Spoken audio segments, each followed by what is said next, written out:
Домофон орнатылды. Сыртқы көрінісі. Ол замок. Бұның бетін қазір жабам. Сіздерге көрсету үшін ашып қойғам. Мына жерде кабель келеді.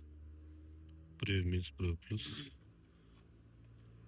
Мынау сыртқы көрінісі. Және бұның кабелі мынаның ішімен кіреді.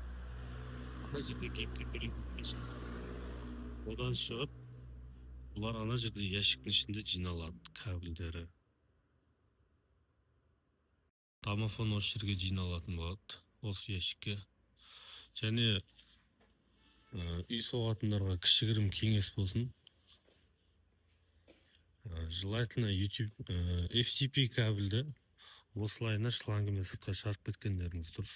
Запаспен өстіп шығарып үйден ана калеткеге жететіндей қылып қалдырсаңыздар, кішкене бір 2-3 метр запаспен тастасаңыздар, үйлеріңіздің ішіндегі ремонты құртылмайды қайта.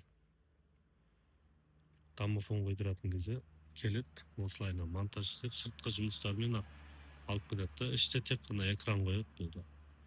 И ішке де, сыртқа да питанияны осы жақтан беруге болады. Домофонды қостық, бүкіл подключение бітті. Ішкі көрінісі міне өйстіп қосылып тұрады. Трансляцияны бас. Міне звондап отыр. Ну-ка, есікті ашайын ба?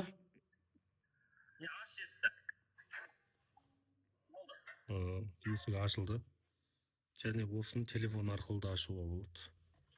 И ашын жағдайда бұлай трансляцияға қарап тұрсаңыз да болады.